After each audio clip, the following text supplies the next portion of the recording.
Hello, everyone, and welcome to the next episode of the Catributors podcast. We have a reoccurring guest this week. Axillent, do you want to introduce yourself?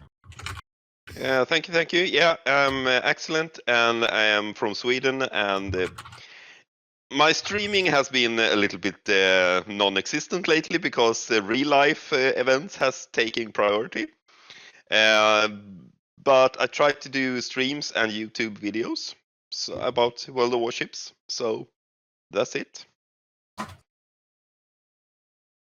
Okay, and before we get into World of Warships itself, there are some actually real-life ship news. So the USS Sullivan has unfortunately started flooding, and there is currently a recovery effort going on. Well, this is one of the ships at the, was it Battleship Row, Battleship Park, whatever it's called? In, I think, is it Texas? USS the Sullivans, it should be mentioned or said, which is named after the Sullivan brothers, the 5 Sullivan brothers who went down on the USS Juneau. So, 5 brothers on one ship, and I think there was a change in policy after that. But yes, they then named a Fletcher-class destroyer after that, and that's one of the preserved museum ships in the US. And it's got a hole somewhere, and it's now sunk or partially sunk. And I think they're at the stage of trying to figure out where the hole is because they don't actually really know. Well, I think they've started pumping water out now, and there is, I think, a fundraiser. People are interested. It's in New York, apparently, not Texas. Okay. Naval and Military Park in Buffalo, New York. Okay. I knew it was somewhere in America. Yeah. So yeah, there's been lots of photos of that circulating online from various places of it starting to list and go lower in the water, and then I think it was the rear deck was then basically partially submerged. So I mean, it's not like there's clearly some kind of like hole or leak or something that needs patching up, but given where it is, this isn't like it's sunk out in the deep ocean or anything like that. So it's just a matter of kind of pumping it out, patching it up, and figuring out what the issue is. I don't think it's going to be anything like the issues with the Texas, where it was. I mean, a lot of what was with the Texas was just sheer age. Sullivan's is, well, it's pretty old, but it's still it's not anywhere close to like the Texas is going on for what, a century at this point. The Sullivan's is still about 60 years old or something, maybe even more than that, 70. So it's quite not a young ship, but not quite as venerable as the Texas. Yeah, I mean, the biggest question is probably going to be the funding. Like, who's going to pay for fixing that? True, yes. I'm assuming this is going to be... it'll be like a non-profit or a museum group or something like that runs the place. So they may or may not have... But I don't know how these things work in the US, because we have very few, or comparatively few, preserved ships in the UK. I mean, there's a National Historical Fleet, but a lot of those are in kind of private hands, and I don't think we have anything quite on the scale of what they have in the US and even in some other countries. Yeah, we have not that many museum ships in Sweden as well, but those we have are, as soon as they are classified as museum ships, it's government property. Right. It's government funded. Okay.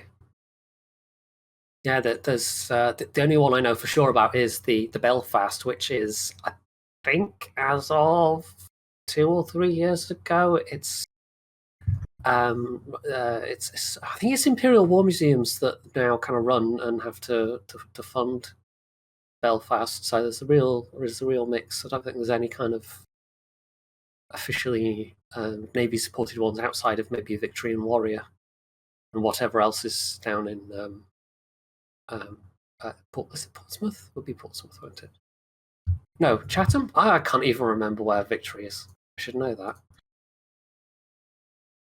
I mean, Victory is still, a commissioned warship, so it's not even really... I mean, it is a museum ship, really, but it's still technically, has a Royal Navy kind of commander and all that jazz, kind of like the Constitution does for the US. Anyway, we also had the other news I'm sure a lot of people have seen in the warship sphere of a much more modern warship sinking. The Moskva, one of 3 Slava-class cruisers. I was actually watching a Covert Shores video about that just the other day, explaining its role and all that. And they were meant as a kind of a smaller alternative to the what were they called? The really big missile battle cruisers that the Soviet Union produced, but they were still fairly big, expensive, capable ships, and it's in this weird Schrodinger's sinking position of Russia is simultaneously at the moment saying, well, there was an accidental fire and it sank under towing, and ammunition cooked off, and it was all purely accidental and had nothing to do with Ukraine. And at the same time, there's official, semi-official outlets going, wow, this is a provocation by the Ukrainians and an act of war. So it's both simultaneously the fault of the Ukrainians and an accident that had nothing to do with the Ukrainians, according to Russian state media.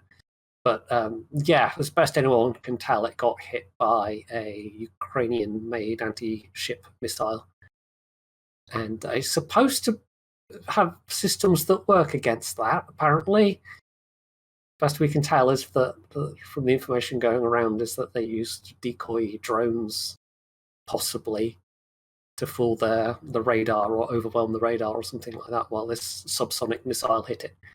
So, it's yet another big blow for the Russian armed forces, anyway.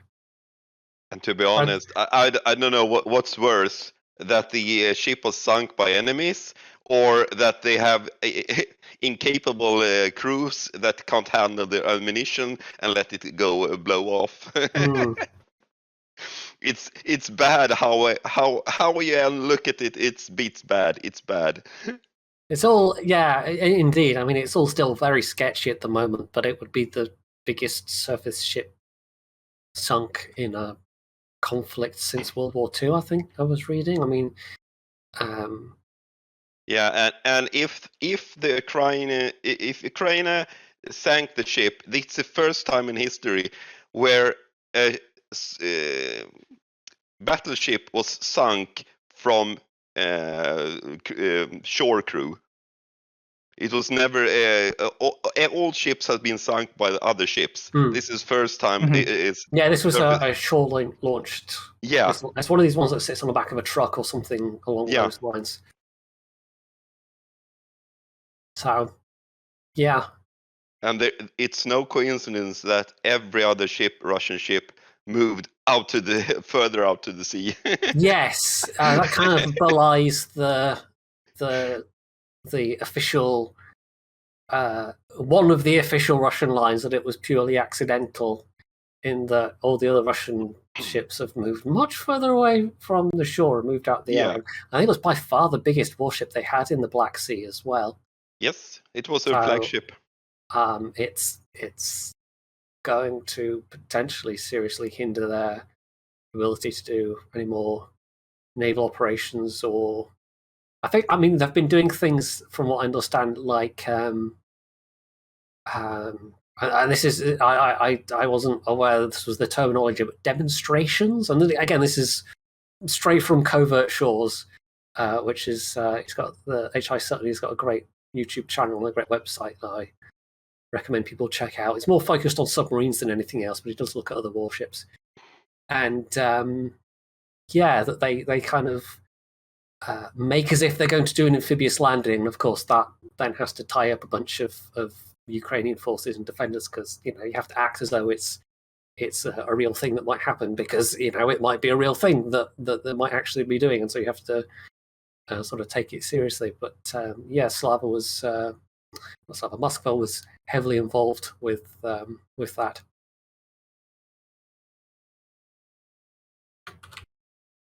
So yeah, that's been yet another serious blow for even just, I guess, like contemporary Russian military prestige and morale.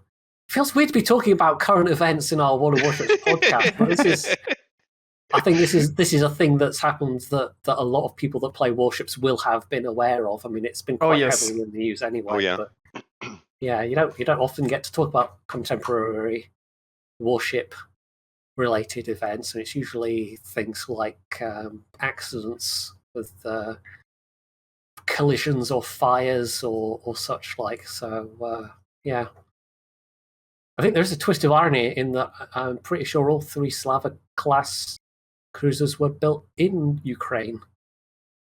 Oh, yeah, I didn't know that. Yeah, Moscow was built by Ukraine. So of course they knew how to attack it. So yeah, I mean, and like a lot of these large Russian cruisers, I mean, they've got the quite distinctive kind of rows of big missile launchers. So it even removes the possible threat of Russia being able to use those to conduct any kind of shore bombardment, sort of much further down the coastline than their artillery would be able to reach. I mean, the Russian Air Force still exists, even if that's also been, as a separate topic, that also seems to have been not mysteriously absent, but not quite the threat or the force that a lot of analysts thought it was going to be. Not as effective as believed. Yeah. And again, I've watched some very interesting videos on that from people like Military Aviation History, another great channel on YouTube that people should go and check out. Someone who people might also know as Bismarck. So it's been an interesting week in that regard. We also have, of course, had the patch in World of Warships, along with a complete lack of dev blogs. So we're pretty much just going to be talking about the patch. And other news. I mean, World of Warships has posted a lot of news posts recently. That's true. Yeah, there are a bunch of news articles as well. Just no dev blogs that we know about, or well, not that we know. Like unless they post a dev blog during the course that we're live. But yeah, wouldn't have been the first time. Indeed. No. But yeah, I mean, the first biggest news in the patch are obviously the super ships that are now live, and they even had, I have a section here in the patch notes, but I have a much bigger article about super ships separately, where they go over like how to access it. I mean, basically, you need 3 tier 10 ships researched in order to be allowed to buy a super ship, and then you need that one branch of the ship that you want to unlock, because super ships are basically just the tier 11 ships, right? So if you want Hanover, you need the Kurfürst, but you need at least 2 other tier 10 ships unlocked. Notably, though, if you reset a line of research points, that doesn't include super ships, so you won't need to rebuy that, which would be very expensive. Yeah, most of them are very, very expensive. Yeah, 57 million credits or something like that. It's quite hefty sum. Yeah, battleships are the most expensive, also with 57 million credits. And then carriers 48, cruisers 47.5, and destroyers 45. It's interesting that carriers are more like together with the cruisers and the destroyers in cost. You'd expect that a carrier isn't that much cheaper than a battleship. For some reason, it's just the battleship that are quite a bit more expensive than the others.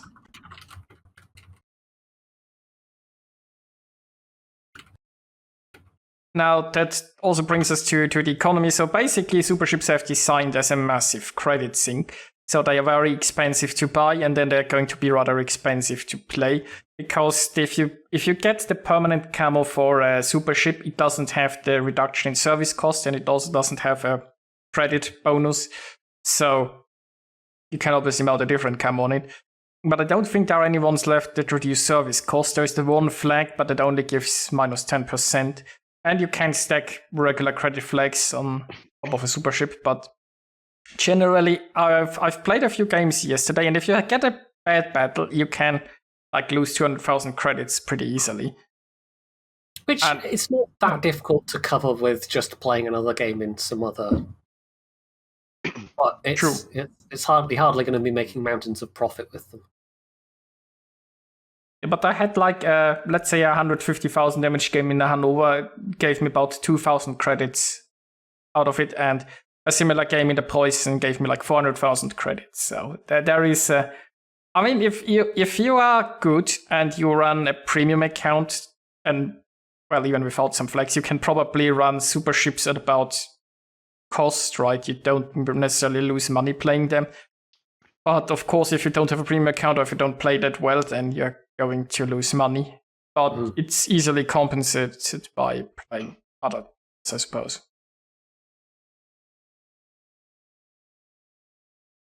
Yeah, and the only super ships I have a little bit hesitant to, that's a little bit on the OP side, it's the Carriers and the Conde.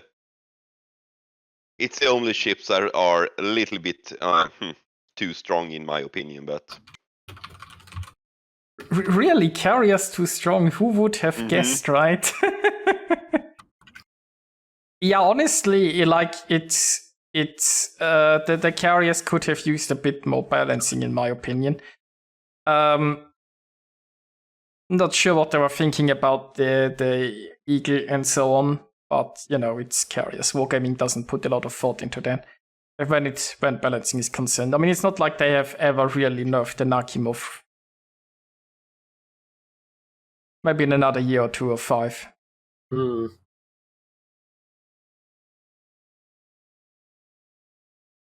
Then they also go over the fact that super ships are tier 11 ships basically, so they'll be matched only with tier 9s and tier 10s, and they are counted as researchable, so you now need a designated captain for it. So if you want your super ship, you need a new captain, or you probably don't want to use that from your tier 10 ship because you still want to play your tier 10 ship.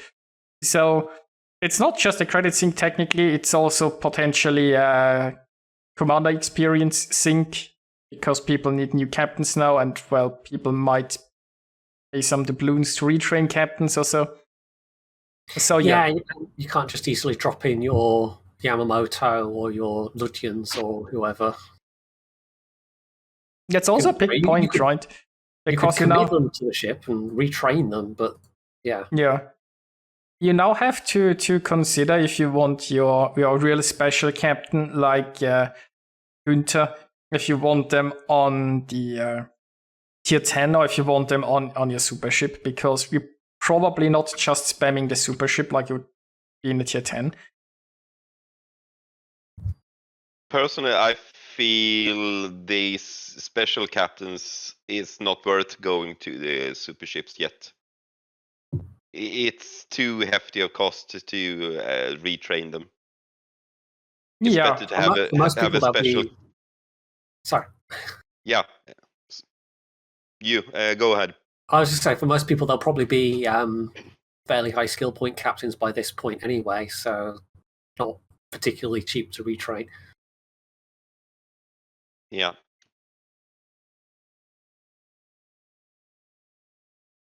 Yeah, I have just put different captains on. I only got 3 super ships. I have more than enough credits, but I'm just not interested in most of them, personally.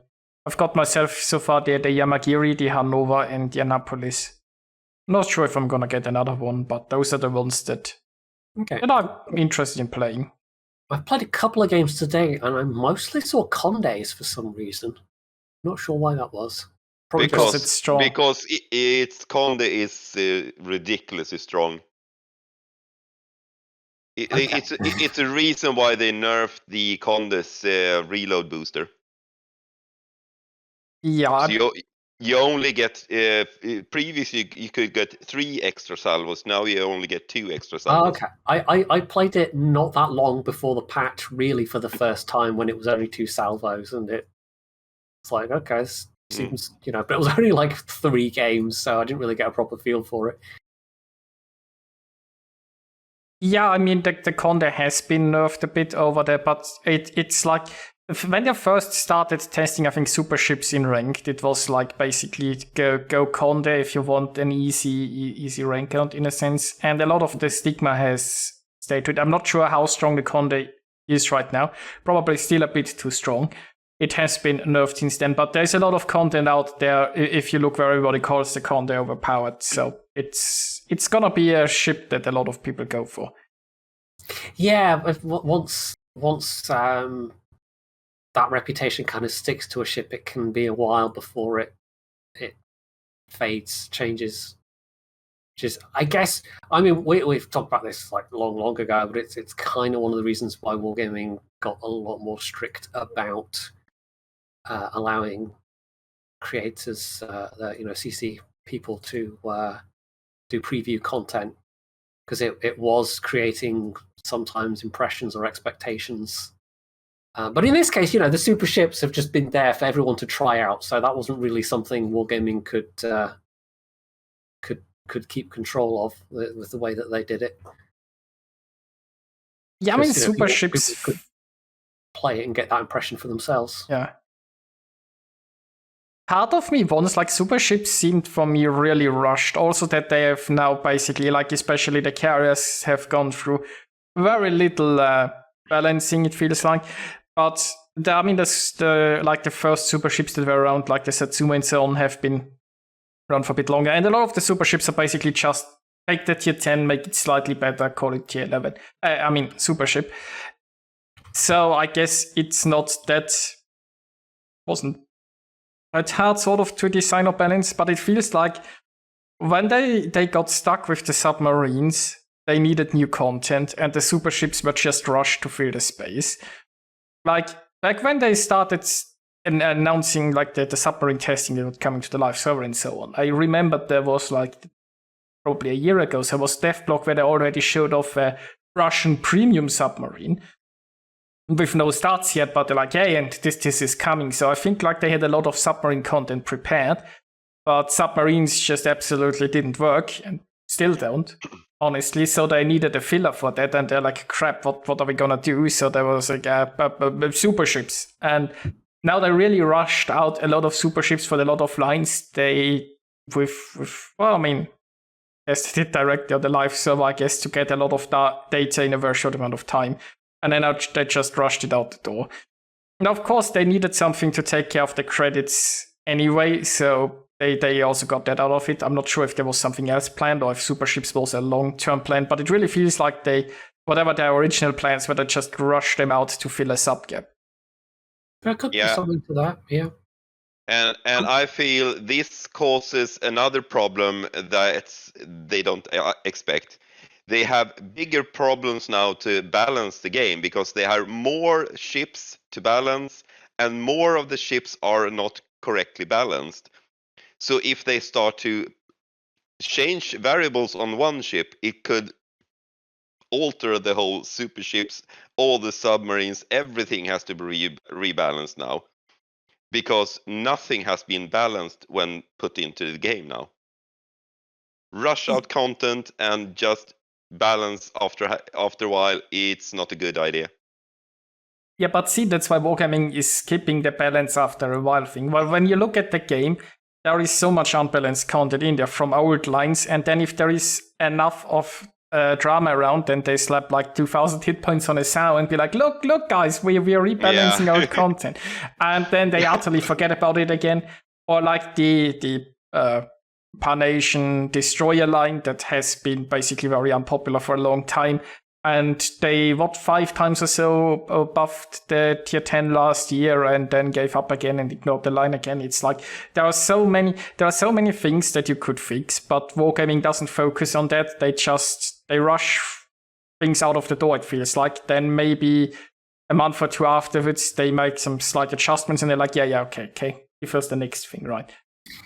I will agree. It definitely. I don't know if I would put it in quite such strong terms, but I think there has definitely been an emphasis or an overemphasis, maybe even, on getting out new content for the last, I don't even, like, since Submarines, maybe? I don't know, like, for a couple of years now, maybe even. And, yeah, it has been to the detriment of game balance at times. But I also wanted to say, I would much rather that Wargaming do something like add super ships to try and soak up credits than go with the Gaijin approach, which is to just nerf the economy and then nerf it again and then nerf it again, and then, you know, we'll add ships into the game and we'll make them the most grindy, you know, grind of all, and then later on they nerf the economy again. And I don't. Yeah, I I agree. why everyone keeps. I fully agree. Yeah. I rather have them doing like this than make it more grindy. Yeah. I mean, they also have in some ways nerfed like bits of the economy, like the flag economy, for example. I think we could argue has definitely been nerfed, but in terms of grinding out credits, though, I'd still. This is still one of the nicest isn't the right word, but it's one of generous, maybe Fair. one of the most fair games in terms of players being able to get their in-game currency and like not have to specifically grind too hard just to get that currency, as versus unlocking vehicles and actually just being able to play the game and enjoy the game. Because even with World of Tanks, that was a thing of you would have to sometimes just go, right, I'm just going to play a bunch of premiums in a row because I need credits, rather than actually play the tanks I want to play. And I don't really find that in Warships. I can pretty much just play whatever with a premium account. Obviously, this is what I'm talking about. Even when I had a premium account in World of Tanks, you really did still need to just consistently go back to your premiums to actually get sufficient credits to keep everything else running. And I've got no idea what it's like in War Thunder. It seems completely inconsistent and unpleasant. Yeah, I agree. I don't have a premium account on my NA account, and I don't feel that credits are a huge problem. Yeah, I have a bit low credit problem there, but I can just play any ship I want anyway, and I will get the credits just by playing. I'm not forced to play premiums. I mean, it definitely speeds things up a lot. Yes, it does. But I'm not forced, as in many other games.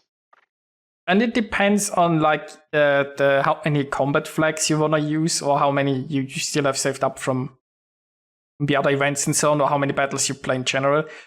Because like combat flags are mostly you get them from random boxes, but those are just a few, so you need to buy them in the armory for credits, right? And they aren't very cheap. So if you actually want to run all 8 combat flags that you can on every ship, it's gonna be relatively expensive, and you probably need to farm some credits. But honestly, I mean, you don't need all the 8 flags and everything.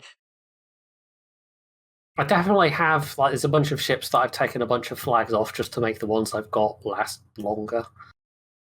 And I have had to resort to spending some colon credits on topping up some flags as well. So yeah, that's another thing. Yeah, I agree. On my most destroyers on my NA account, I don't run the detonation flag anymore. I can't afford buying flags, so I'm running out without them. So, but it works. Mm-hmm. So you are one of those people who was farming detonation flags, weren't you? Oh yeah.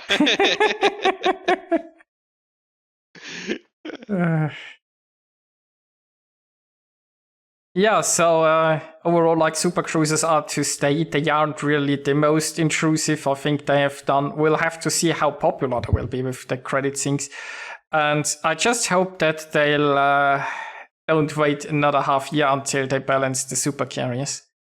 Yeah. Hmm. To me, the only problem with super ships are the carriers.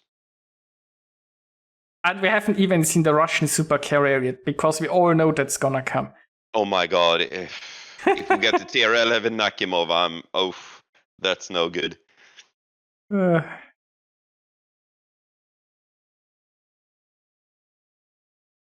Well, besides the super ships, what has been added now is the Atlantico dockyard. Yes. Yeah, I don't know anything about Atlantico. I don't know if is it worth grinding for that ship or what. It seems like, apart from its fairly low speed, it's only got 25 knots at tier 8. It does seem like it's a pretty decent ship. Well, I haven't played it either. I am going to grind for it. I've bought the minimum number of dockyard packages needed, which was like 3.5k doubloons or something like that. Yeah, I know like I have seen some around already, so there are people out there that have just wailed and bought the whole thing, which obviously is what Wargaming would hope everybody does. But yeah, I mean, I've even finished the first leg of missions, which were not too difficult, but of course they always ramp up in terms of grindiness. Yeah, I haven't really looked at all the missions, how easy they are to complete. I'm just looking at the last group now, which are probably going to be quite grindy. Some of them are not too bad, like 340,000 HP of spotting, which you play enough. Like, it's possible to get 100k in a game in a reasonably sneaky destroyer, depending on your team. So that's not necessarily too many battles. But then there's a bunch of earn 42,000 base XP on basically all the classes. When that one's going to take a while. Earn a Kraken Unleashed. Well, that one's a bit random, but it's that could happen anytime if you have a good enough game. But for a lot of people, it's not that common an achievement. And it's what's tier requirement? Is it tier 5 and above, or is it even 5 higher? to 10, which is what they usually. 5 to 10. Actually, I think you can do them in super ships as well, because they've got 5 to 10 and then a little star. So I'm assuming it's super ships as well. Yeah. So yeah, it's going to get progressively grindier, but that's not really a surprise. And the last dockyard really wasn't too bad overall in terms of grind, I found. Yeah, if you play regularly, like if you're more casual, then might have been a problem. But like the last dockyard, I had no trouble completing everything personally. But then I play like 4 times a week. So.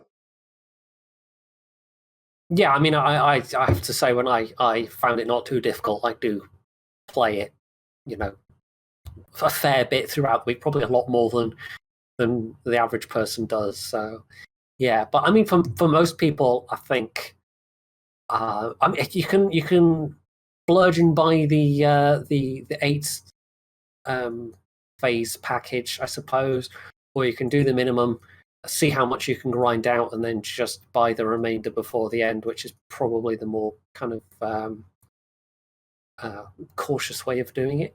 I don't think there's any ships as reward apart from the Atlantico, because last time we had the Repulse partway through.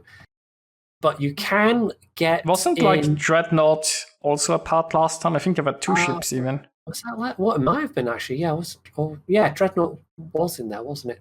Yeah, there was Dreadnought and the Repulse. Yes. Yeah, but they have put in a collection which will let you get 2 flags on your Italian destroyers. This is part of the second Italian event, and the Leone, a tier 6 premium destroyer, which is quite a fun and interesting little boat. That is one of the rewards for completing that collection.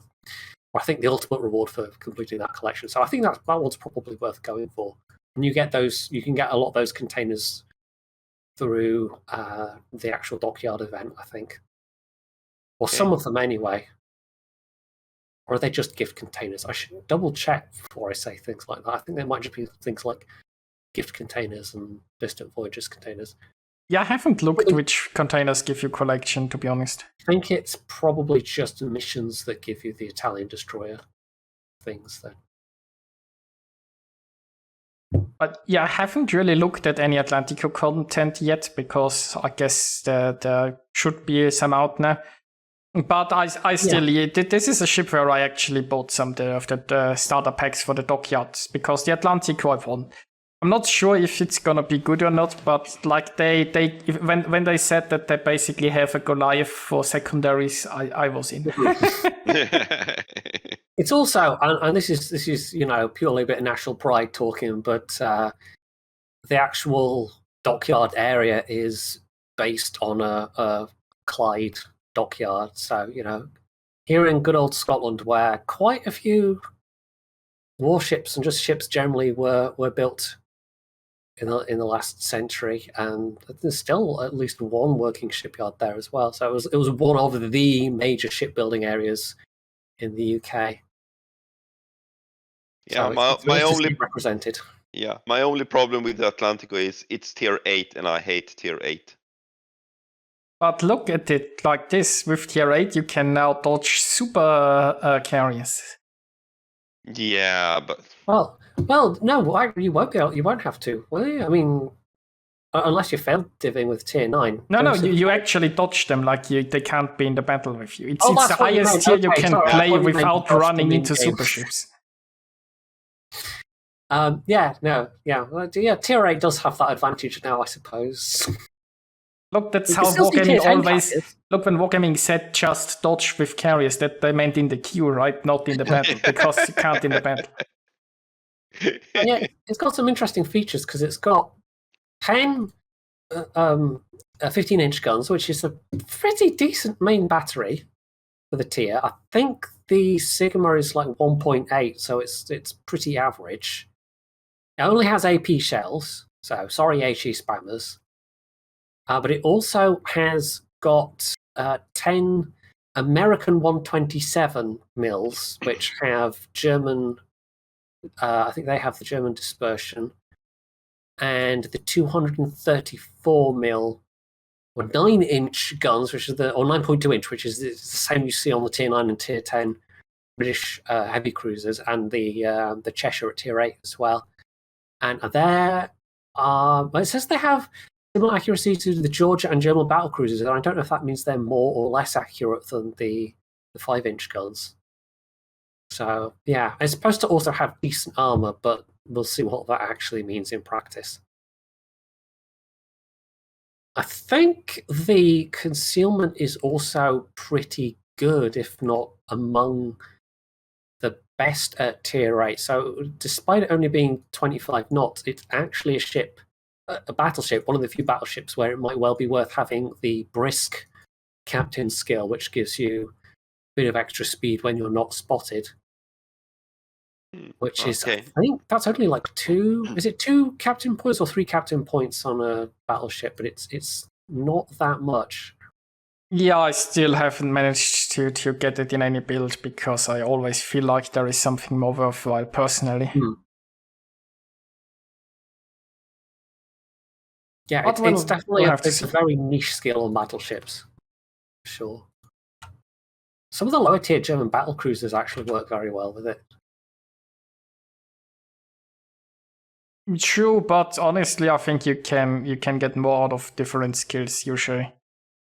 Oh yeah, definitely. I mean, it's definitely not a must-have. It's just it's an interesting possibility, and it certainly is an interesting possibility for the Atlantico. There are some people that'll be quite happy to live with 25 knots. I mean, it's around what the Nagato has. I think Warspite is just shy of 25 knots. So it's not like slow, but it's definitely not fast. You'll beat the Kansas in a drag race, and that's the important thing. Okay. So yeah, overall, this seems like a pretty decent event, and it seems like it's got a pretty good reward at the end of it. Yeah, and then they actually, the next article was about the Italian destroyer collection.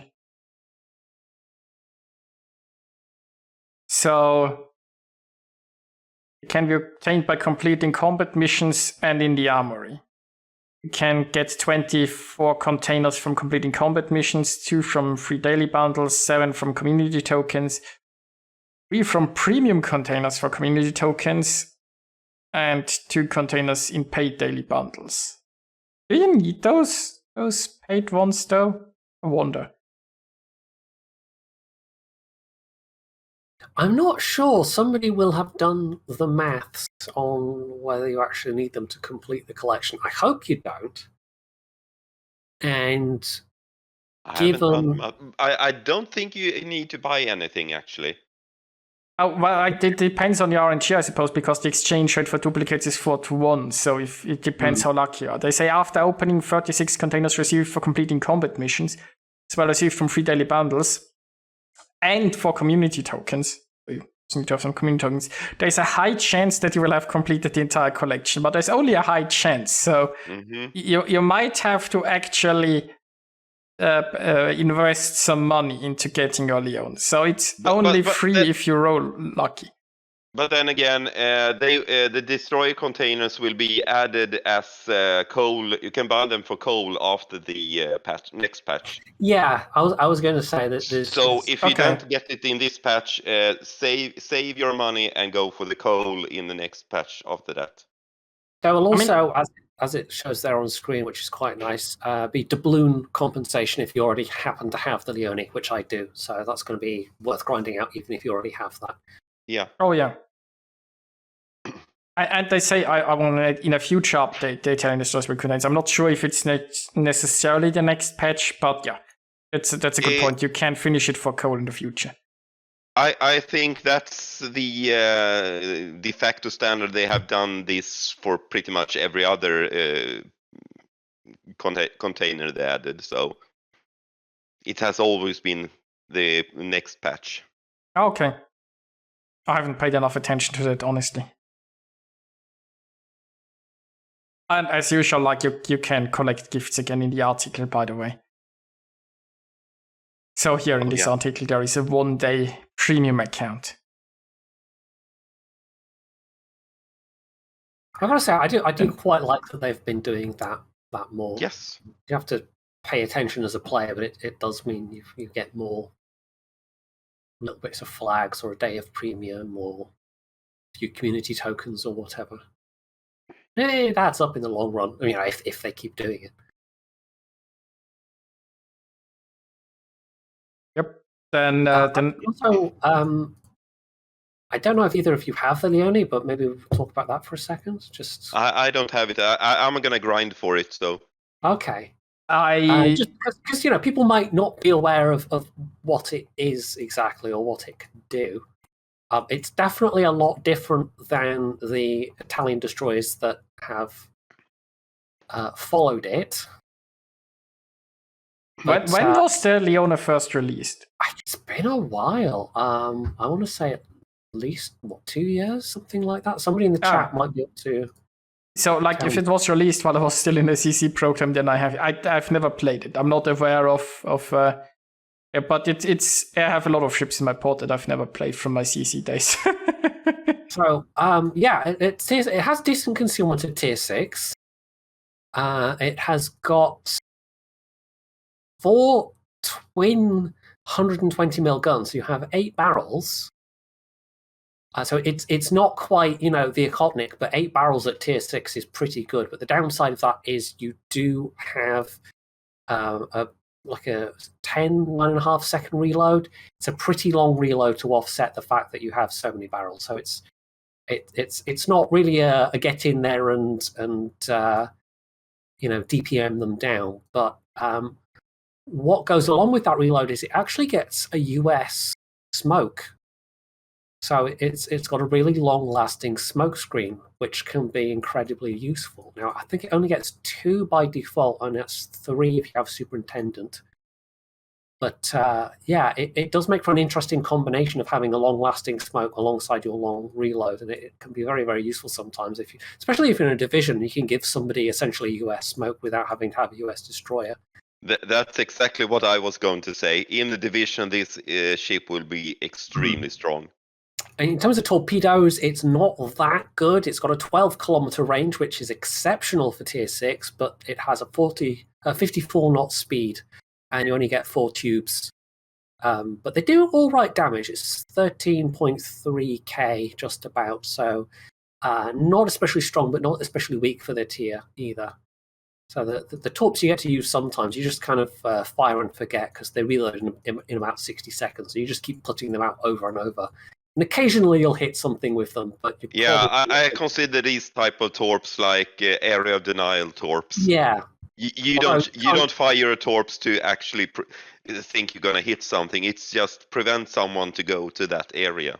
I have to say, with only 4 torps to put out at a time, it doesn't even work that well as area denial. It's more the rate of fire that's useful rather than the with only 4 torps, you have to more like spam a channel. You prevent people to go through a channel, etc. It's not for open water denial. No, it's a fairly fun little boat, and I think it's a bit overlooked among the premium destroyers. I mean, it does also have the advantage of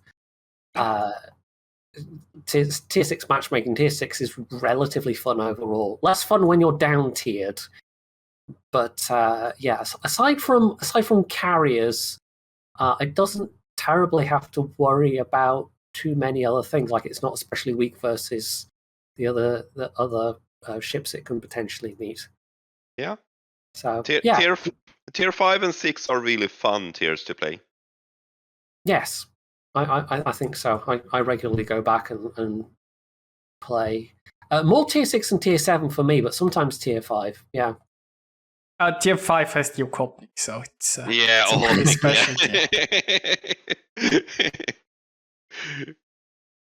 Only downside of the Hotnik is it doesn't have any anti-submarine warfare. Oh yeah. Don't actually think Leone does either. I think that it's one of the other few. Yeah, it doesn't have depth charges either, so that is these days a disadvantage of it. But to be honest, it's not like destroyers are the main enemy of submarines, even though it isn't. It's not like I think just because you drop depth charges on top of them either. No. But so, it does make you feel better if you have them. I would kind of recommend people, that to me that the Leone is worth getting, and it stands up pretty well next to other tier 6 premiums like the T61, for example, which is another one that's pretty well regarded for its tier. Yeah, and especially if you can get it for free or maybe just for a little bit of coal in the future patch. All right, shall we? I'm having slightly sidetracked. Well, not really sidetracked because it is part of the news. But what's the next thing? The next is Italian destroyers, although it's just like a description of what the Italian destroyers are. You can't. Well, as is usual with the early access, right, in the first month you can farm some free tokens and unlock some ships, and then in the next month you can do nothing but pay money and wait until the month's over, and then it's actually released. So right now they're just advertising their destroyers in the hopes that people give them more money, I guess. Yeah. So the usual. I got super lucky in that the very first of the packages was 3,000 tokens, so that is the one and only one that I got, and was able to grind as far as the tier 8, and I got 3 of the 4 possible captains that you could get during the first part of the event as well. So nice. That was not bad, but that was definitely RNG coming down in my favor. I'd have got to the tier 7 at most otherwise. Yeah, I've got the tier 7. I've never any luck in the RNG when it comes to these bundles. I don't usually either. This was a real rarity for me. Now, I did read there was one guy on Reddit who'd gotten the Adriatico in like the very first bundle. Oh my god. Anyway. So yeah, it was a fairly standard event for Wargaming at this point with the tokens and the bundles and the free bundles with a bit of freebie stuff. Yeah, I only got 3 tokens. As far as I've seen, the Italian destroyers it looks fun to play. For the mid tiers, they definitely are. I'm struggling a bit more with them now. I'm at the tier 8. Okay, I haven't played tier 8 and 9, so I don't know, but. Yeah. I think we might see the higher tier ones receiving a few buffs over the next few patches once more people get their hands on them and more gaming. Okay. Get some data out of them. Well, then again, you would have thought the same thing about Italian battleships or Dutch cruisers, but like Wargaming, sometimes after they release something, they're like, well, we don't care. It sort of, it also sort of depends what Wargaming has in mind as what is going to be, the expected average performance for a ship, and that's not something that they really make public knowledge necessarily. We only know if something has succeeded or failed past what they had in mind, if it's then subsequently buffed or nerfed. So, yeah, we'll see with the Italian destroyers. They're definitely more of a niche line, probably a lot more niche than maybe even things like the smokeless lines. And I have seen people trying to play them like the Paolo Emilio, which you kind of can't unless it's a really fairly badly damaged target already, because the torpedoes just don't pack enough punch for that kind of darting in close and unleashing a bunch of torpedoes with your fuel smoke. They have to be at least half dead already, and even at tier 8, the torps only do 10,000 damage apiece. So it's not a lot at tier 8 at all. See, I've made that mistake with the tier 6. But this Italian destroyer that I played was the tier 6 when I unlocked it with the tokens. And then I was like, hey, I can YOLO this ship around this island. And it was a disaster because I went around it. I launched my torps. The ship survived because the torps don't pack such a high punch. And they're like, oh crap, I need to get out of here. And the smoke lasts for a very short duration. And if you like 3 kilometers after your YOLO, I mean, technically you have a pretty good speed boost, but you just have trouble fleeing. So it was a lesson learned. Kill the thing that you're going in against, basically. It's like trying to do that whilst in a Swedish destroyer.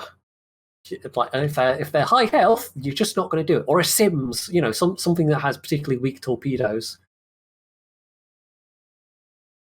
So people definitely have to adjust their expectations if they're expecting the entire line to be like the YOLO Emilio, because they really, really aren't.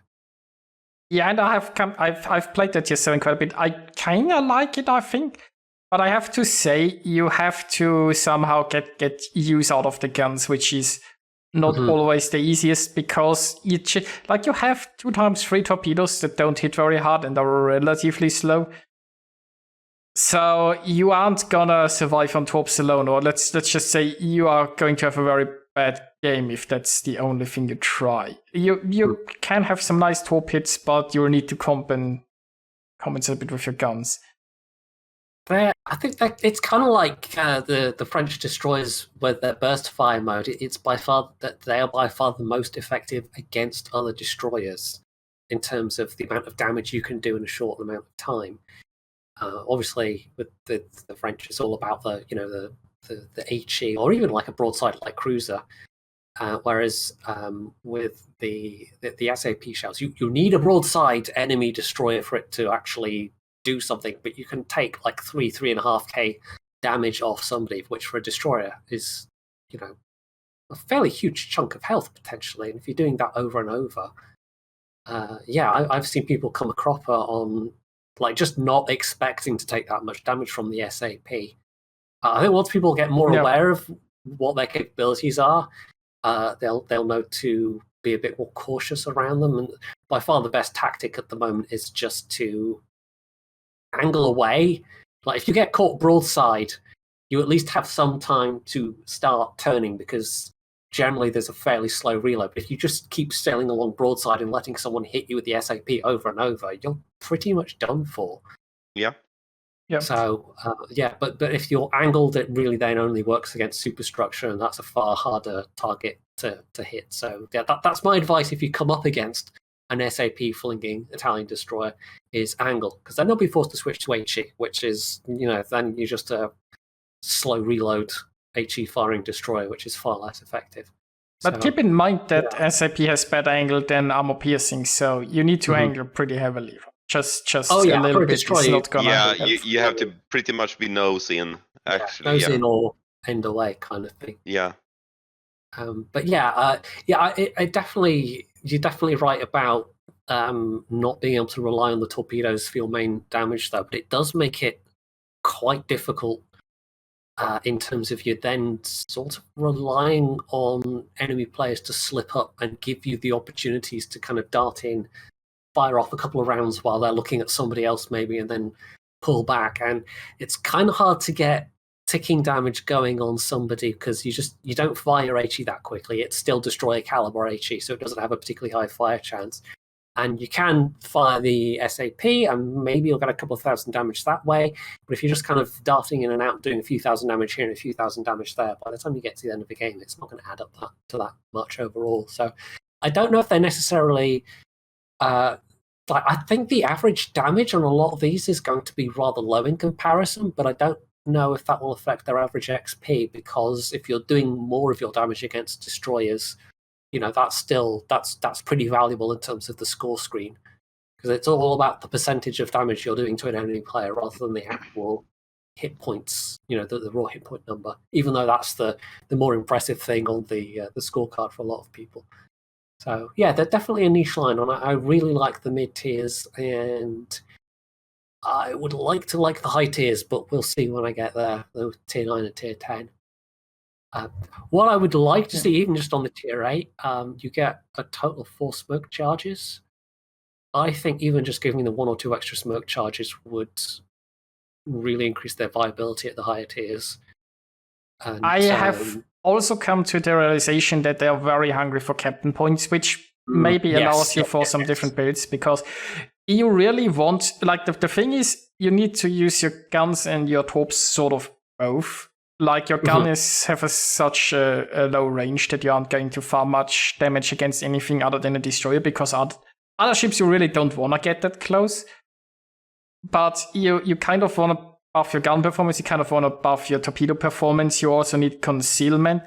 RPF is incredibly useful if you want to go after an enemy destroyer or just avoid some running into... Dazzle is also an incredibly useful skill, but again, that's a 4-point skill, so you have to make some very tough decisions about how you're going to build your captains. And there's simply not enough captain points to get all of the useful skills that would help cover the gaps.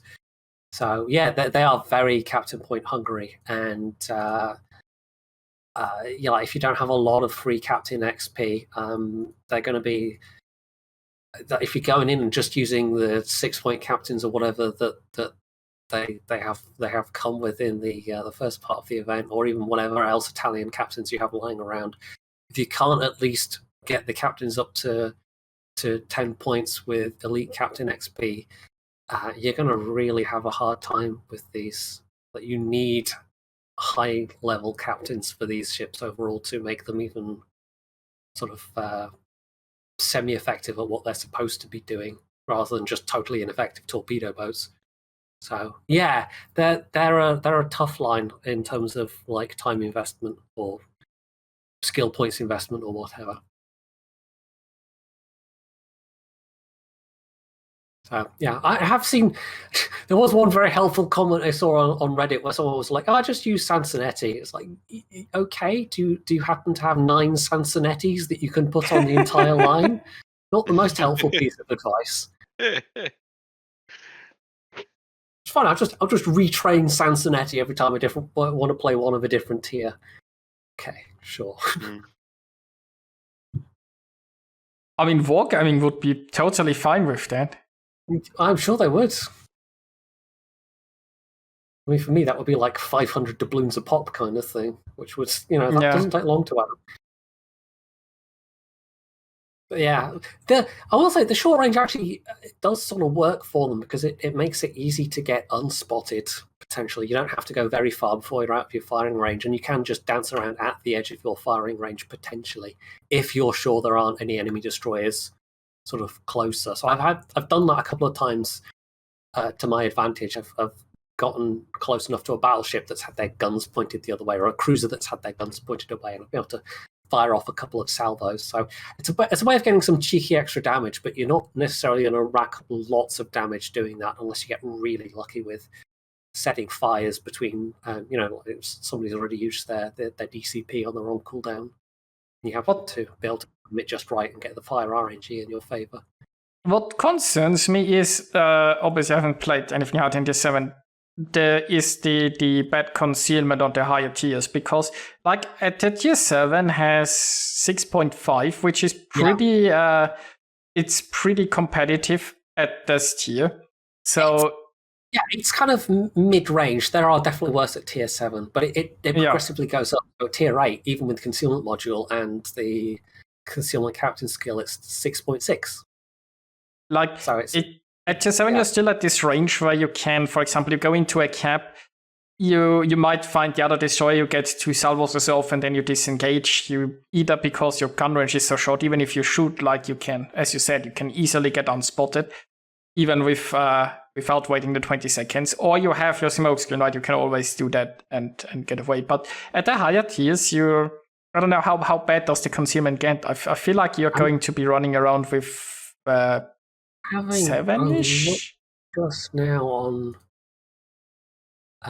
Warships fitting tool. Hopefully these numbers are correct and up to date. So Adriatico has 6.9 is the best. It's useful because it lets you get the captain skills and things on. So best concealment 6.9 at Tier 9, and then 7.2 at Tier 10. The best possible concealment. Pretty bad concealment. Yes. And given that these, they've got like the speed of the French destroyers, but in order to use their speed, French destroyers and the Russian gunboat destroyers as well, they also need range to work with, and you don't have that with these. So it's a really awkward combination overall. That's why I'm curious how it performs on hardest, because I said at Tier 7 you can still, like, your guns are mostly useful against destroyers, because those are the ships that you can get close to without being like devastated, and where the limited range isn't so bad. But how are you going to get close to another destroyer if your concealment is like 7 and something, right? And you go up against a Shimakaze with 5.6, the Shima isn't gonna wait there for you to come at it, right? Now first, if you don't have RPF, you don't even know where the Shima is. Even if you're spotted, you don't know the exact direction. With RPF, you can at least try to charge it. But, the Shimmer is going to run away. If you try to charge in, even with your speed boost, like, you aren't going to close up the distance so quickly. And at higher tiers, people tend to sometimes shoot destroyers when they are spotted. I think, especially at the high tiers, you're going to have to, it's going to be like, other low concealment destroyers, or high, low in terms of poor, but that you're going to have to rely on other people to do the spotting for you. And if you end up in matchmaking where, there's only 1 or 2 destroyers and your team has poor concealment destroyers and your team has high concealment destroyers, then you're just basically out of luck at that point.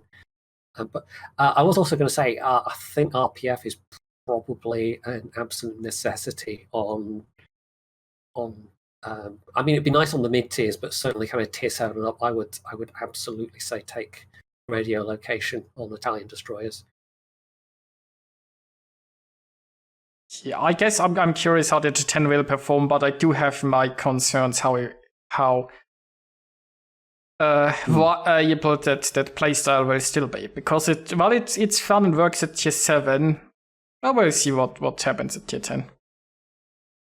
I think for a lot of people, it might be worth getting at least as far as the Tier 5, Tier 6, where things are a bit more free, a bit more loose, and they do work really well as both hit and run boats against other destroyers, because your concealment is still comparable to a lot of other destroyers at those tiers, and the torpedoes are also fairly usable at those tiers as well. Because, between Tier 6 and Tier 7, I think it's the exact same torps. Tier 8, you get an extra 2 kilometers, worse reload, exact same damage, and I'll actually just check, what does the Tier 9 get? Do you get more torps? It's still 12 kilometers, but slightly more damage. It's still 8 torpedoes at tier 9. Yeah, but it's only 6 at tier 7. Yes. Oh, yeah. Yes, that's true. At tier 8, you do get 8 torpedoes, so that's fair. And then at tier 10, it's 13.5 kilometers, which is decently usable, but only 13.9k damage, 56 knots. These are very slow torpedoes for tier 10. That's comparable to the gunboat German line, or the 15 centimeter German destroyers, in terms of slow, fairly long range torpedoes that are quite hard to actually hit anything with. Except I think those do more damage, if I remember correctly. So yeah, they're a bit of a niche line, and I've enjoyed some of them, but I think they're far from. I don't think they're going to be a super popular line. They're definitely not for everybody.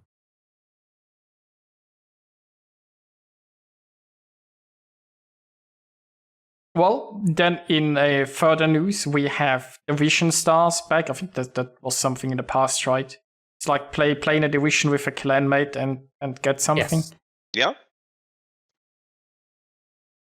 Yeah, that's been something that's been a thing previously. I think there's a whole tab for that somewhere in the client. I've forgotten where it is now.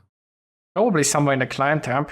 Like, what are the rewards though, right? So you can earn something if you get team achievements with while in a division with your clanmates. And you can get the reward once for each clanmate. Wait, you can earn stuff for getting achievements in game? That can't be right. Yeah. After a certain number of stars, you get the captain, elite captain points. You get free XP. You get a super container if you get enough stars, etc. So the more stars you get, the better there is the rewards. I mean, I suppose it's quite nice if you play lots of divisions already, and it's really there to encourage people to also play divs with their clanmates, I suppose. So. Is it on the clan pages somewhere? Probably. Yes, here it is, Division Stars. So yeah, there's a whole little timeline. So yeah, there's containers, some Sierra Mike flags, 500 steel maximum. There's 2 stages with 250 steel each, and then at the end is a bunch of oil. But it keeps track of who you've been playing with, so you can't just play with the same people over and over again. Maximum 3 stars per division mate. Yes.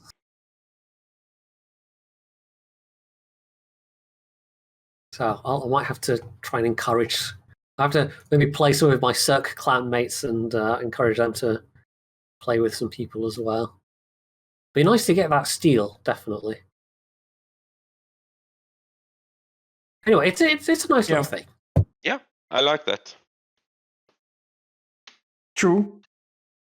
Which brings us to activities that you could even do with your clan, like brawls. They are interestingly 9 versus 9. That's pretty big for a brawl.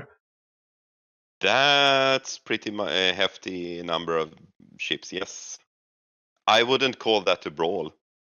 Yeah, I'm not sure. Will I have special smaller maps or so?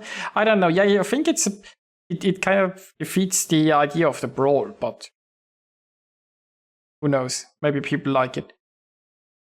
I like the brawl when it was 3 versus 3. Oh yeah.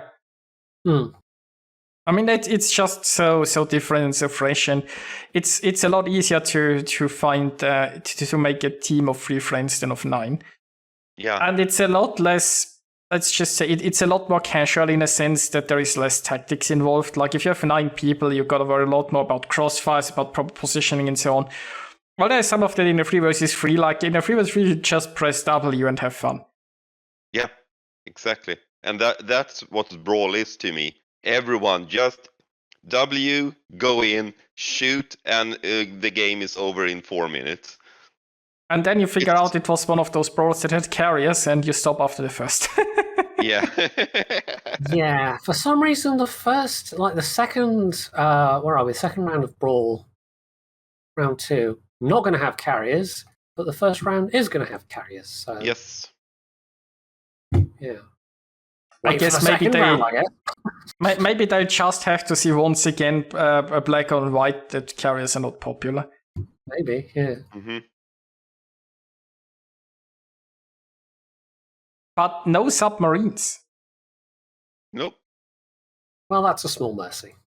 Yes. Will probably improve their popularity by quite a bit. People have had to they reset the missions for that, so people have got to grind out access for the subs again.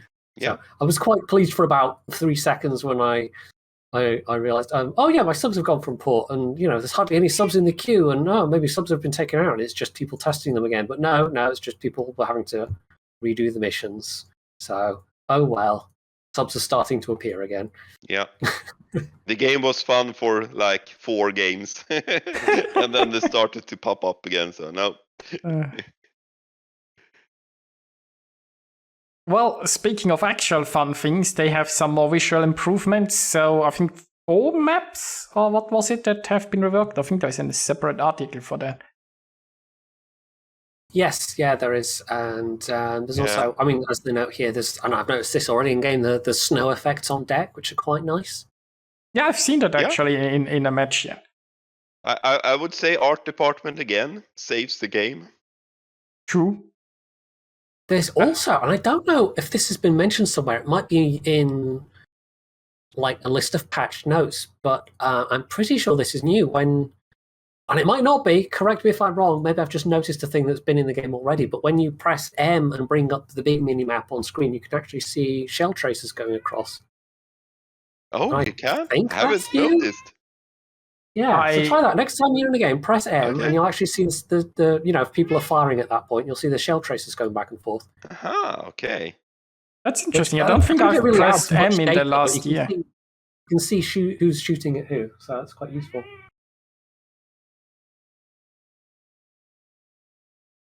And also, like with the graphical overhauls, they might have changed some things, like some islands and so on. So when you watch, like, what has been changed is Tears of the Desert, Trap, Warriors Path, and Solomon Islands. So usually when they do these overhauls, they change the topography a bit, be slightly move an island, have some part of an island a little bit higher or lower. So yeah, I'm just looking at the dedicated article now, and there's not much more in this than there is in the. It's basically a rehash of what's in the roundup article. So yeah, they do. There's also a note that they've fixed or changed textures on a bunch of ships as well. So I've not noticed much in game. There might be fairly minor tweaks, but yeah, apparently they have been still tweaking various models and things. And the camouflages for the CVs, actually, the planes get the same camouflage now. Yes, that's the other thing. So, I mean, it's a cool thing. I don't really care for CVs, so no, me neither. But still, it's a good thing. It makes the game looks better. Yeah, I mean, I suppose if you're a CV player, you're spending quite a lot of time looking at your planes, so they'll be a bit more visually distinctive and interesting now, potentially, depending on what camo you've got. Or they might look hideous because you're using hideous camo. I don't know. If you're running Ocean Soul, you won't like this change. Oh my god, that camo is The frosty fir tree one is quite garish as well. I wouldn't like that on my planes.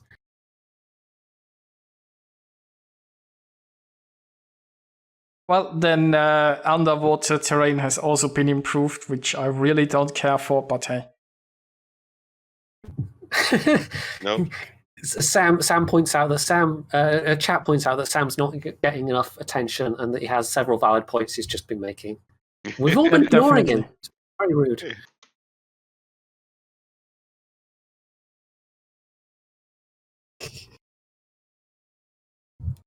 Then while we are at the camo, like in the armory, there is now a Dusk Owl permanent camo for Ragnar. Yes, or clan that's one we've tokens. looked at previously, so that's quite a nice looking one, I think. Yes, and then there are other camos for Maya, Nagato, Hornet, Elvia, although I don't think they state how those are distributed, right? Yeah, we don't really know yet. Yeah. I'm sure the Aviary one is that part of the Italian Part 2 event that you can get that? Can't remember. But the other ones, yeah, I don't like the Hornet, who knows? The Hornet's only just come on sale. I missed out on getting the Fuso Samurai camo, and honestly I kind of or the Himeshi Castle, like the Japanese medieval castle style camos, but I think I quite prefer the Nagato ones. I'm hoping that will be available on its own, but probably not. It will probably be a bundle that will be more than I want to pay. Yeah, I think the Nagato looks better than the Fuso. I think mostly because it's not like the statue, it's just like it has the rear part of the statue is still like a tower, sort of. It looks a bit more, I don't know. I guess, as I've said, like the Fuso one would need the statue to shoot lasers from its eyes to really. Yeah, it is a bit too prominent, maybe. Whereas this is a bit more restrained, relatively. I can't quite decide if it's also supposed to be like a castle style thing, or if that's supposed to be like a leather texture almost. It's either stone or leather. It's hard to tell from the picture. Stone. It probably is. I mean, there's also things like granulated roofs and whatever, so it's more in the style of a building rather than styled on an armor, I suppose.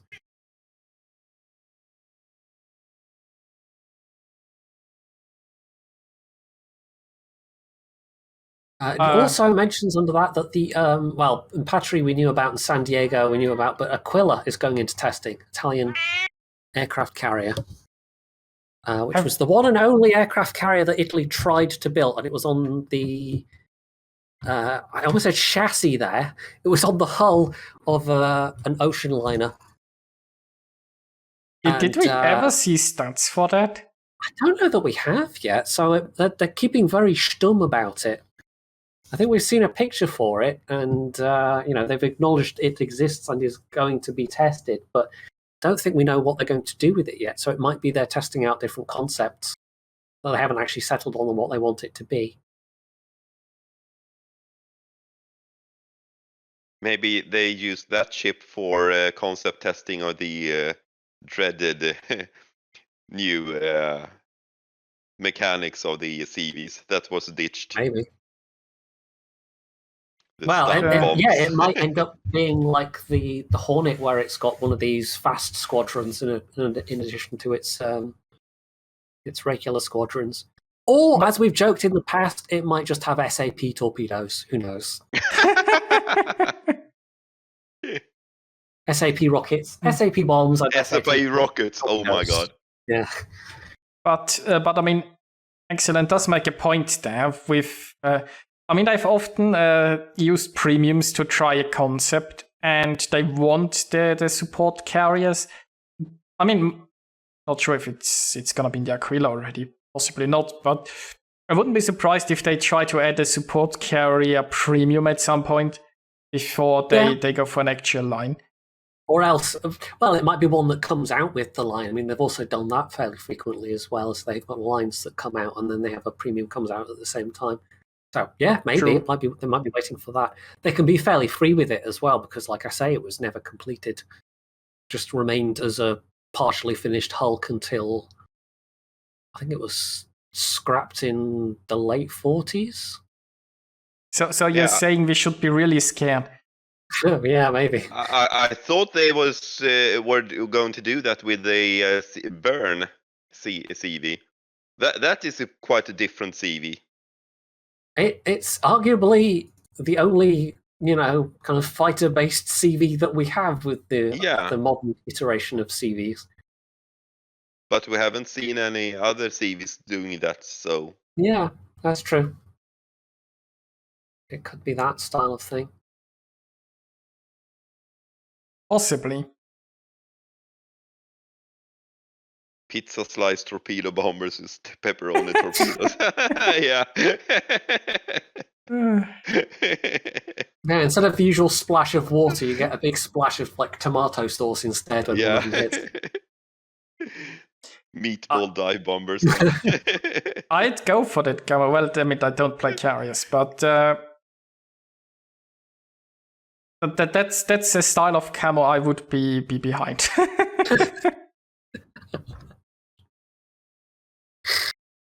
I'm sure all the Italians that if that did happen, all the Italians would roll their eyes very heavily. Oh yeah. But the rest of us would laugh.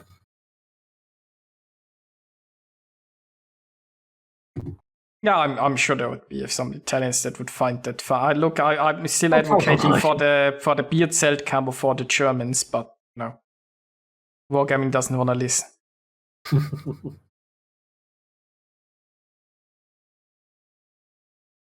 Well, speaking of listening, there are now some game balance changes for Petra and the Tashkent, and I mean, it's like. It's hard to say. Like with this picture, they're trying to show how much more it's now outside of the water. It's not a lot. It's also not like the same. It's not even the same.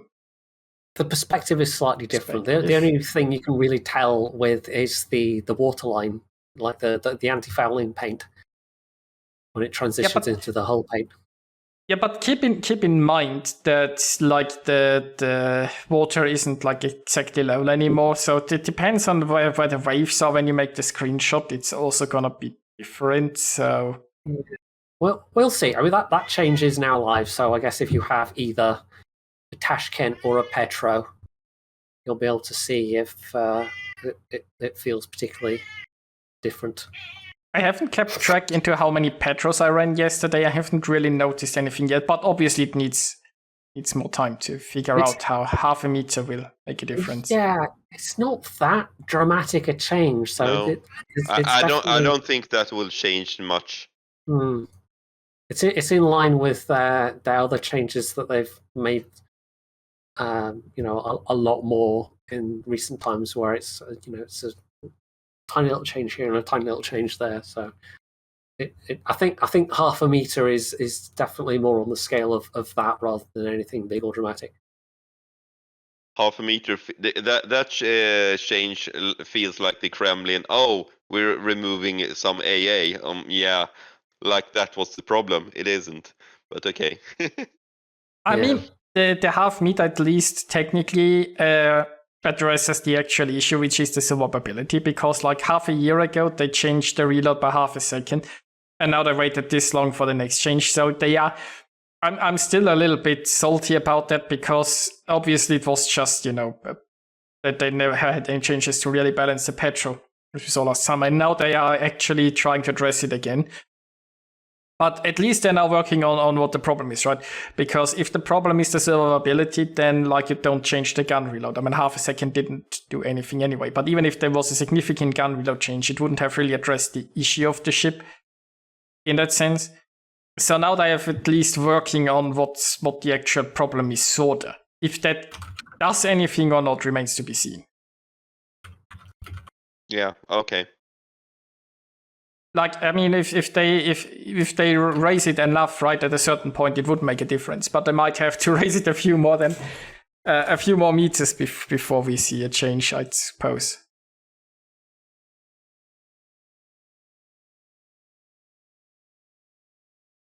And then Tashkent has been submerged a bit to make him more tanky, presumably. Smaller target. Yeah, it's not like it's going to put the Citadel any lower. So in a ship without the Citadel, the raising and submerging does a lot less, it feels like. Yeah. It's not like it affects the actual detectability of the ship. There's also at the bottom of that page, there's a whole list of bug changes and things that they've made. The most interesting one, actually, the first line, fixed an error that caused fast reloading main battery guns to fire fewer shots per minute than they could. Does this mean they actually have changed the tick rate problem now, or is it just like the if you hold down the mouse button, what they said they'd fixed? It's not clear from that line at all which issue it's referring to. I would say a educated guess is they have not fixed the tick rate. They have done something else to actually do some kind of compensation for the reload. Yeah, but it feels like if they had an actual working fix, they would like advertise this more, because this was kind of issue that blew up. So just putting it into other changes and improvements there at the bottom, it feels like they kind of wanna, I don't know, make people think it's fixed without actually fixed. It feels like one of those things where you just hope, because in game you can't really see it unless you test it, right? You can't see it on the actual reload display. So if you convince people that it's fixed, they hopefully forget about it again. Yeah. Because fixing the tick rate means they have to invest in better hardware on the servers. They have to do a lot of costly things. And I don't think they're going to do that. So this is just a small cosmetic thing, I think. I mean, if they've figured out a way to compensate such that it effectively solves the problem, but of course it really doesn't give us much information to go on. So I'm sure somebody somewhere will be going into a training room and figuring it out as we speak. I feel like if they had an actual fix, they would make a big deal out of it, make a full article about and explain probably what they've done, because that's something that gives them a lot of good points with the community. That's a lot of easy, good PR. So putting it like this seems a bit questionable. It feels to me like it's more of a cover-up than an actual change. But who knows? Yeah. And you mentioned one word that Wargaming does not know how to do. It's PR.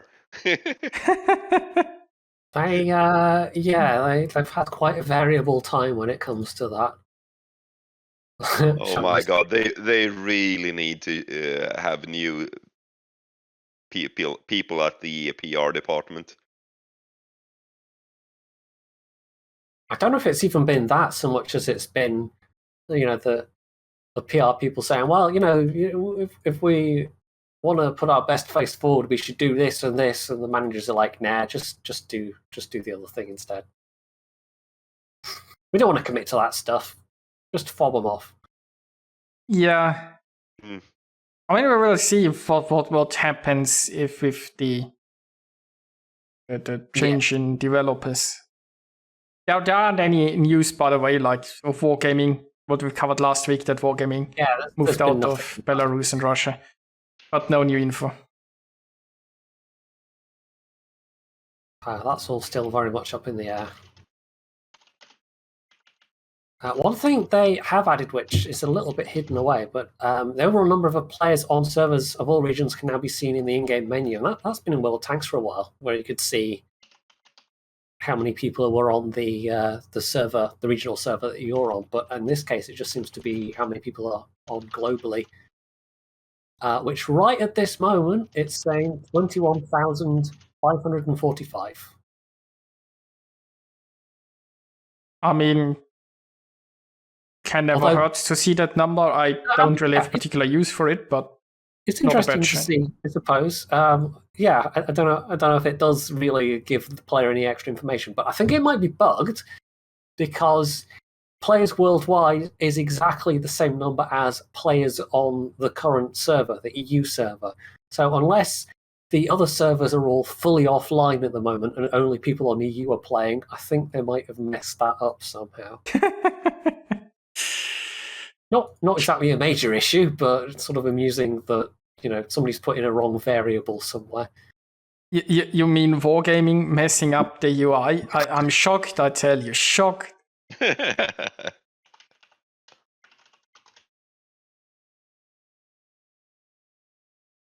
Then fixing error prevented combat missions from updating when the timer expired. I'm not exactly sure what that means. I wonder if that'll be referring to operations, maybe. Okay. Okay, possibly. Then there are some changes in Texas and geometry and fixed an error of some signals being shown.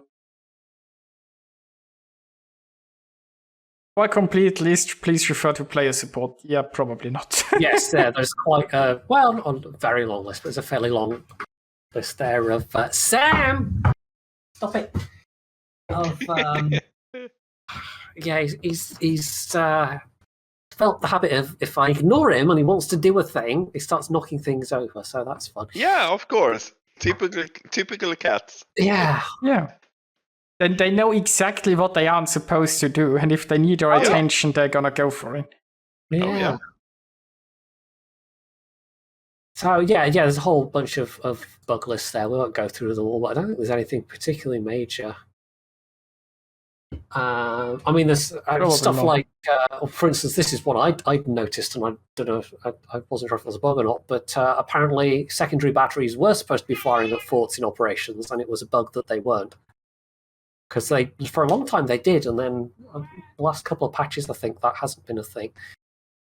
I mean, I'm shocked almost that they're fixing bugs for operations, but it's good to hear. Yeah, that's good news. There's also like just reading out some random things here. So there's fixed a bug that caused the trolleys of catapults from which fighters had taken off to not return to their place.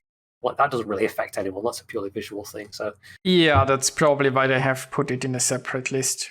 Yeah. But there are still some other, I think, news. There is like the Easter egg hunt. Not entirely sure what it is, but you can press participate here on the page, and then you can get Easter eggs by doing stuff in game. Yeah, it's just that I've participated. I've got 91 Easter eggs apparently. So there's been a couple of things like, click on a thing and get an Easter egg, but mostly it's been play stuff in games. Yeah, and then you can, like, if you get 400, you can get a super container. And for 200, you can get 10,000 colons. So, I mean, it's just press a button, play the game, and possibly get some rewards. So. Yeah. Good thing. There's also some random giveaways of various ships, premium account time, consumable camos, stuff like that. So, yeah. Additionally, this one's going to be of interest to some people, I'm sure. All participants on the EU server will be eligible to win one of 10 physical prizes, including an RTX 3060 Ti. Ooh. So I'm sure that will get, somebody somewhere is going to be very, very happy. I'm sure. Yeah. But that I mean, given that it's just going to be a random draw, we'll see. I'll let you know if it's me. I don't think it will be somehow. Wait, place one participant with the most Easter eggs across both sprints. So you actually have to, you have to be sacrifice your life. Yes. Yeah. But I guess some person's gonna be happy.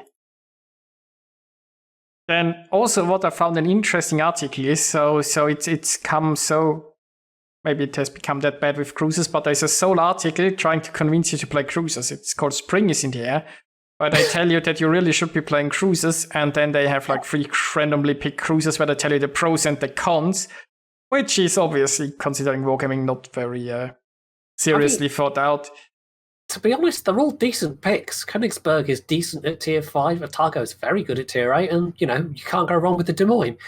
But now that you've said, trying to encourage people to play cruisers, I think that absolutely is what it is. It's a little nudge in that direction.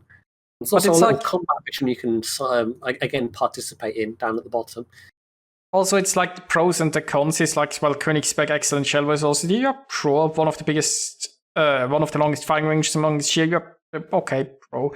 Wide torpedo firing angles. Well, I mean, it's not really a ship that, it's not really that relevant, I guess. Yeah. Con's large little area. Well, I mean, Con, it's a pretty squishy cruiser at this tier, like basically every cruiser at this tier. Yeah.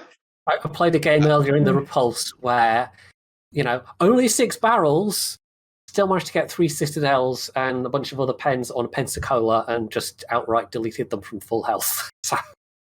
Welcome to mid-tier cruisers. Yeah.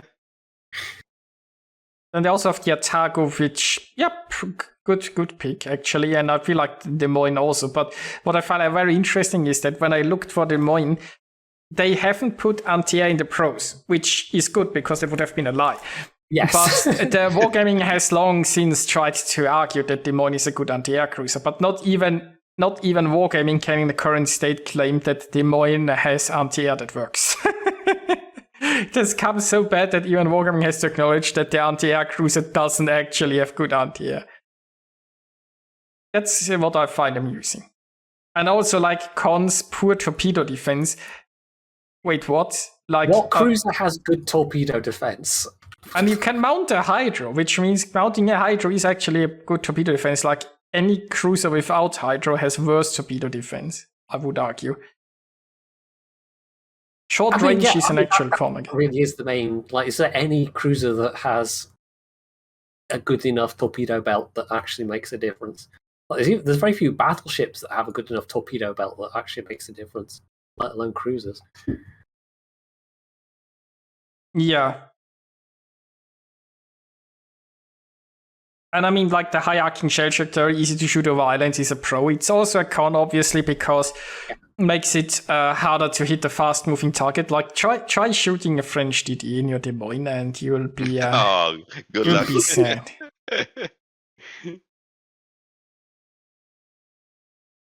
Like, I've had games where I was like, okay, so there's a French destroyer 12 kilometers, and you shoot it, and you're like, oh, screw this, I'm shooting the battleship instead.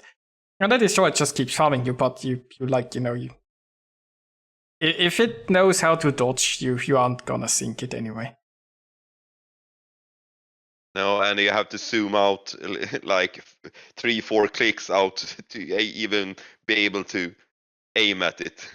Well, if it goes full speed, but oftentimes they just then they like they slow down and then they speed up again, and it's like you like kind of give the perfect lead for where it is, but it can accelerate so fast that at this range it just throws your shells off. Because if it actually has that's obviously if you're the only one sort of engaging it, because if it has to dodge multiple ships, it can't give everyone the full attention. But at a French destroyer that knows what it does is a nightmare.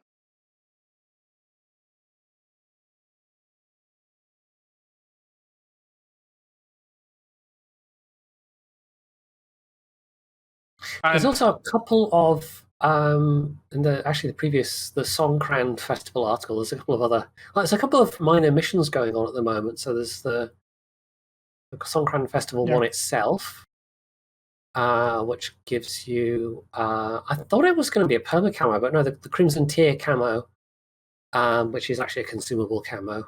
So you only get a couple of those, I think. If you do 200,000 damage playing the Chump one, who's going to play the Chump one that much? I don't know. There's also going to be a camo that's kind of tied to the Hornet, which is, I don't know again if that's a consumable, but Peaceful Skies, which looks all right. It's kind of blue and white camo. Wait, it's supposed to be a keyboard. It looks like a keyboard on it. Yeah, actually. It's a keyboard silhouette. That seems a bit like... It's a keyboard. You would think it would be planes or something with a name like Peaceful Skies, but no, it's a keyboard? There are planes too. Like, when you look at like the smoke funnel, there is a plane on it. Yes, there is. That's well spotted. The keyboard is slightly, and then there's the Spring Mission one, which is going to get you some of the Fields of Tuscany camouflages, which again they're okay. It also mentions the Atlantico in this article as well, which we've already covered. Yes. So there's a bunch of small things going on at the moment in regards to. And as usual, right, as we've mentioned a few times, that there are a lot of unlock buttons, right? So in this article, you obviously can unlock something, and in the cruise article, there are mission chains, probably encourage you to play cruisers that you can unlock and so on. And Somebody somewhere has decided that they just need more engagement with the website, and this is clearly what they've settled on. Yeah. Also, the amount of articles, like the patch came out yesterday. I mean, obviously the patch article is a few more days out, but there are 1, 2, 3, 4, 5, 6, 7, 8, 9, 10 articles since the patch article for the patch that sort of dropped yesterday. So somebody is busy. Yeah, that's a little bit excessive, I think. And for some reason, did they just rename King of the Seas? Because there's the Warships Spring Championship, which is basically King of the Seas, and is using the King of the Seas Discord, but it's just renamed. I honestly couldn't tell you. I don't know. It's supposed to be a separate thing. So I don't know, but it's basically it's a new team-based tournament, they say. EU, NA, and Asia, so very pointedly not including the RU server there. You mean no. Yeah, okay, so you think they've renamed it because it no longer includes... Maybe. I mean, it does say competitive players familiar with the King of the Sea format will feel right at home, so it's possible it is just a rebranding related to the fact that they are not covering RU anymore. Yeah, I think you're right. This feels like rebranding. Possible. Because when I read this, it felt like King of the Sea, everything. Yeah, it really looks like King of the Seas, just, on a different name.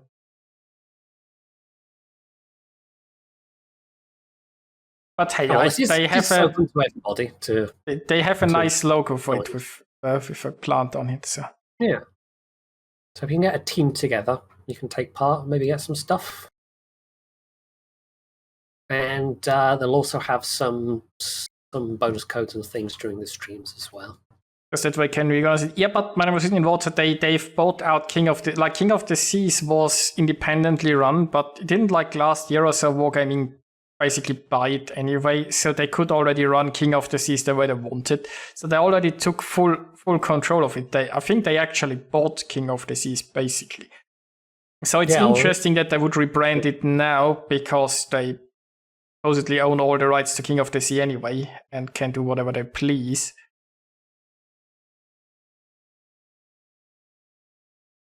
So I don't know. Maybe they also just want to have more than one tournament. I mean, since they call it spring, maybe they just want to have a spring tournament now and have King of the Seas at the I don't. Yeah, I'm sure they thought of something somewhere. Kind of hard to know without more context.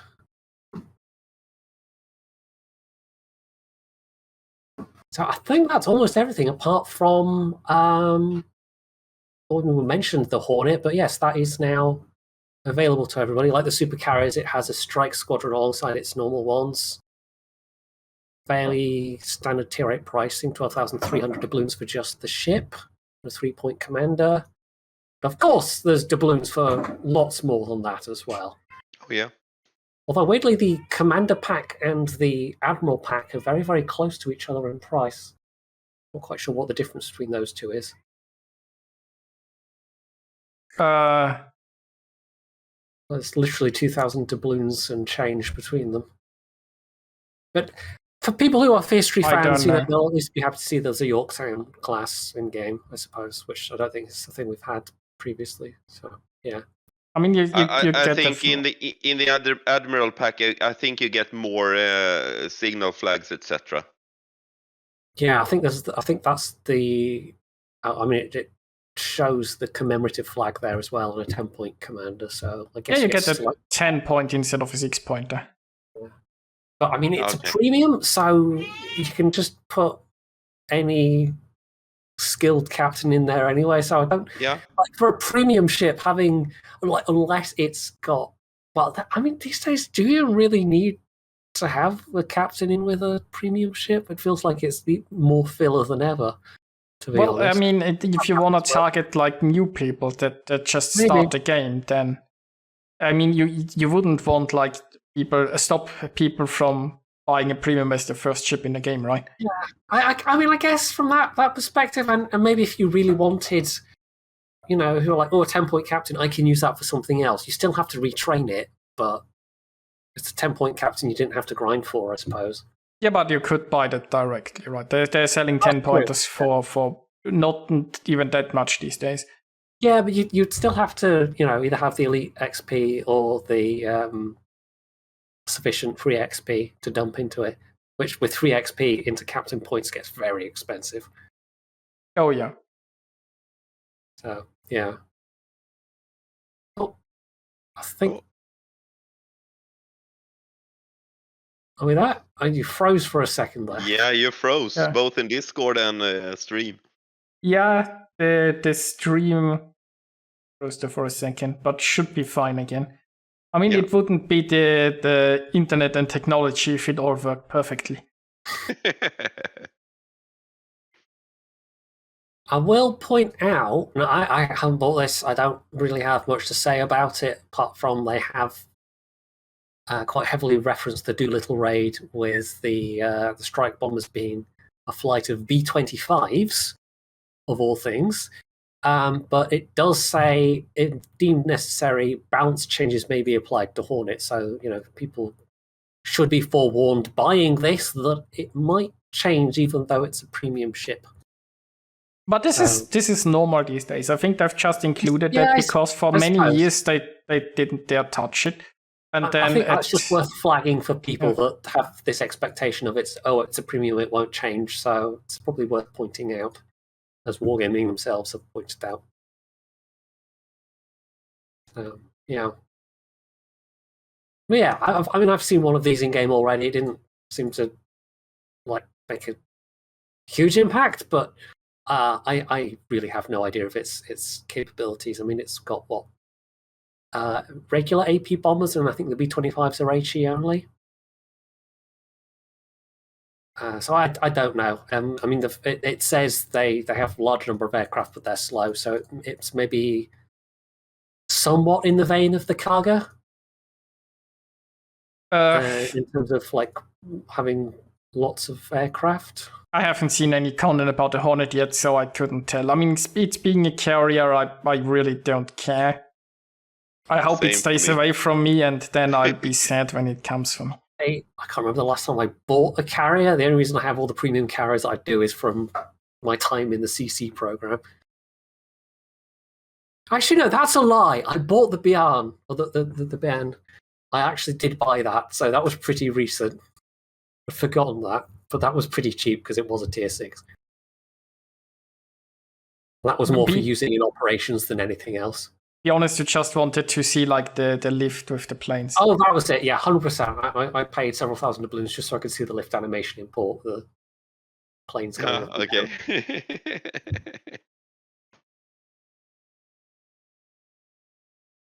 Yeah. Yeah, I think that's pretty much it for this week's news. Or was there anything else you guys had? Don't think there is anything else. I think we were really hoping to know a bit more about what was going to happen behind the scenes with the studios change and stuff being shut down and moved elsewhere. But yeah, it's been pretty much radio silence on that. Yeah, I don't think we were gonna see any news about that before the summer. They're gonna have they're gonna be too busy. I did wonder if there'd be some more information on gaming news websites and stuff. And I know it was, the press release they put out was reported, but yeah, I don't think there's been anything since then on other sources. I mean, they also possibly don't want to interrupt their current developers yet or undermine their work so far by already announcing or introducing their replacement too much. There might also still be negotiations with new contracts and such. Yeah. I imagine there's a lot still up in the air, a lot being negotiated. And as Axillent was saying just before we started, having some experience of software development and how far ahead the pipeline goes, that things should be relatively unchanged, probably through until the summer, and then we might start to see things slow down or more changes being announced or whatever. So yeah. We'll see. This is despite the dramatic nature of the announcement, it doesn't seem like anything's going to change overnight. Oh yeah. And it might still be many weeks until we get more news, possibly.